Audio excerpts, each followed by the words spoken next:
Hello friends, तो आज अपन देखेंगे हाइट एंड डिस्टेंस जो आपके रेलवे आरआरबी एनटीपीसी और एसएससी सीजीएल या सीएचएसएल के एग्जाम के लिए काफ़ी इंपॉर्टेंट टॉपिक है।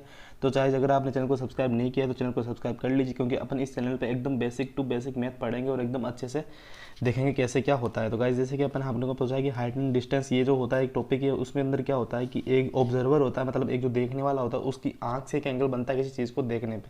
तो जैसे कि यहाँ पे क्या है कि एक व्यक्ति है, यहाँ पे जो ऑब्जर्वर है, ऑब्जर्वर क्या करेगा, यहाँ पे एक पॉइंट है, ऑब्जेक्ट इस ऑब्जेक्ट को देख रहा है, ठीक है।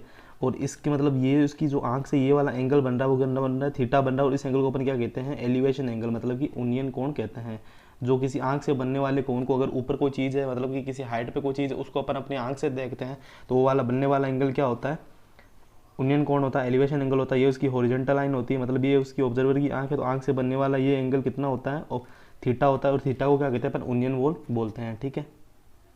और अगर कोई ऑब्जर्वर यहाँ खड़ा और वो कोई नीचे किसी वस्तु को देख रहा है, ठीक है, वो मतलब कि ये एक हाइट पे खड़ा है, किसी बिल्डिंग पे खड़ा और नीचे एक ऑब्जेक्ट को देख रहा है, तो ये वाला जो इसका एंगल होता है आंख से बनने वाला वो, ये क्या होता है, डिप्रेशन एंगल होता है, ठीक है। ये क्या होता है, अवनमन कोण होता है। जो ऊपर से अगर वो देख रहा हो तो उसका वो एंगल क्या होगा, अवनमन, और अगर नीचे से देख रहा हो तो उसका कोण क्या होता है, उन्नयन कोण। तो गाइस, जैसे कि आपको पता है, अगर मैं यहाँ पे एक लाइन खींच दूँ तो ये वाला एंगल और ये वाला एंगल आपको सभी को पता है कि इक्वल होता है।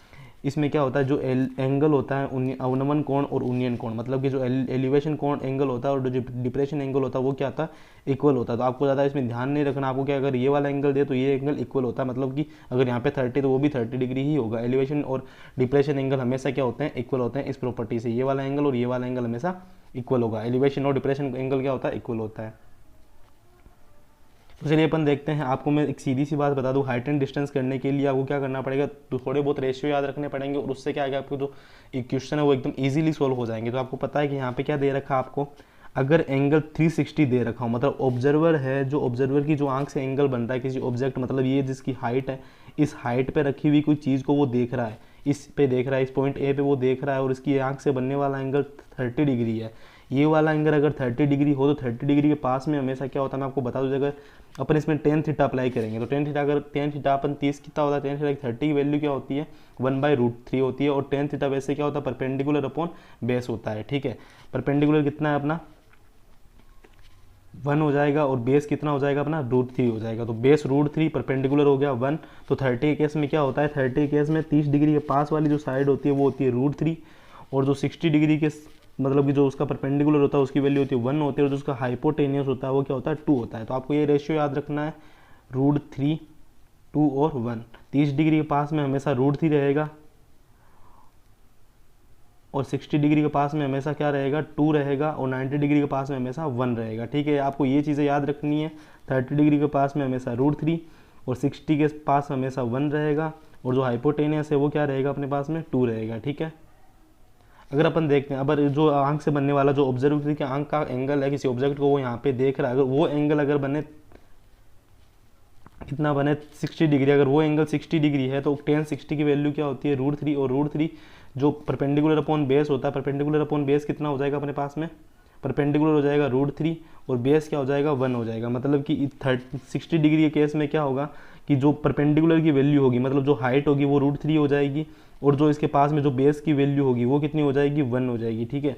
जो ऑब्जर्वर की जो बेस की वैल्यू होगी, मतलब कि जो हॉरिजॉन्टल लाइन है वो डिस्टेंस है वो कितनी हो जाएगी, 1 हो जाएगी, और जो हाइपोटेनियस है वो कितनी हो जाएगी, 2 हो जाएगी। तो आपको ये वाले रेशियो याद रखने हैं।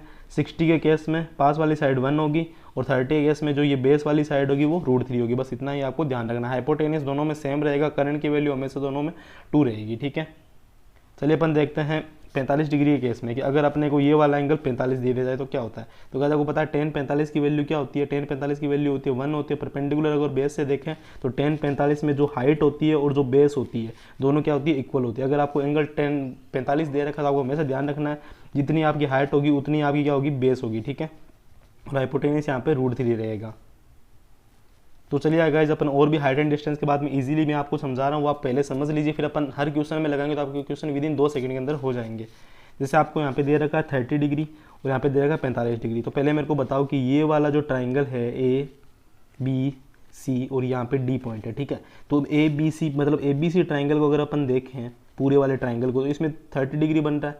टेन 30 की वैल्यू क्या होती है, टेन 30 की वैल्यू होती है 1/√3। तो मैंने आपको क्या कहा था, √3 रेशियो क्या होता है, 30 वाली, मतलब ये जो 30 है 30 डिग्री अगर पूरी को देखें ABC ट्रायंगल के अंदर, तो ये वाली साइड कितनी है √3, ठीक है, इसकी वैल्यू कितनी है √3 पूरी साइड की, BC की वैल्यू कितनी है √3, और जो हाइट मैंने आपको बताई थी वो कितनी होगी 1 होगी। और इस केस में जो अभी अपन बड़े वाले ट्रायंगल की बात कर रहे हैं ABC की, ये केस ये क्या कितना हो जाएगा अपने पास में 2 हो जाएगा, ये 1 हो जाएगा, क्योंकि मैंने आपको कहा था कि 30 डिग्री के पास वाली साइड √3 रहती है, और जो हाइपोटेनस 1 रहेगी और हाइपोटेनस 2 रहेगी, और जो आपकी परपेंडिकुलर है वो मतलब कि आपकी जो हाइट है वो 1 रहेगी, ठीक है। किस केस में 30 केस में। अब यहाँ पे जो एंगल है वो 45 डिग्री है। जैसे कि आपको पता है कि अगर जैसे जैसे अपन कोई भी जैसा कि अपनी हाइट है कोई भी बिल्डिंग है उसके अगर पास जाएंगे तो एंगल अपना बढ़ता जाएगा, क्योंकि लास्ट में जाके वो 90 डिग्री हो जाता है। अगर 30 डिग्री यहाँ पे 45, यहाँ पे फिर 60, फिर यहाँ पे 65, ऐसे करते करते 90, मतलब एंगल जैसे जैसे अपनी डिस्टेंस कम होगी आपका एंगल क्या हो जाएगा बढ़ जाएगा। हाइट एंड डिस्टेंस में क्या होता है, जैसे आपकी डिस्टेंस कम होती है तो आपका एंगल होता है वो क्या होता है बढ़ता चला जाता है, ठीक है। तो आपको देखना है कि अगर इस केस में क्या होता है। अब मैं बात करूँ कि ये 45 डिग्री है, 45 अगर छोटे वाले ट्रायंगल की अगर मैं बात करूँ, यहाँ पे देखो जैसे मैं इस छोटे वाले ट्रायंगल की बात कर रहा हूँ, छोटे वाले ट्रायंगल के इन द सेंस ऐसे कि ये वाला अपना ट्रायंगल है, छोटे वाला ट्रायंगल कौन सा है ABD की अगर मैं बात करूँ तो इसका एंगल कितना है 45 डिग्री है, ठीक है। तो 10 45 की वैल्यू क्या होती है 1 होती है, तो इसकी वैल्यू 1 हो जाएगी, यहाँ पे भी वैल्यू 1 हो जाएगी, ठीक है। तो अगर आपकी डिस्टेंस पूछे DC की वैल्यू क्या है, तो DC की वैल्यू आप इजीली निकाल सकते हो, क्योंकि यहाँ पे √3 यहाँ पे 1 है, तो यहाँ पे क्या हो जाएगा इसकी जो वैल्यू आएगी D3 की वैल्यू क्या आ जाएगी √3 - 1 आ जाएगी, ठीक है, √3 - 1 आ जाएगी। तो आपको गाइस ये वाली चीज़ें ध्यान रखनी हो तो आपके हर एग्जाम में काफ़ी आराम से पूछी जाती है। तो आपको क्या करना पड़ेगा, ये बेसिक्स आप पहले पढ़ लो, फिर अपन कल क्या करेंगे, कल वाले लेक्चर के अंदर अपन इसकी क्वेश्चन रिवाइज करेंगे। तो गाइस थैंक यू। अगर आप चैनल को सब्सक्राइब नहीं किया तो चैनल को सब्सक्राइब कर लीजिए।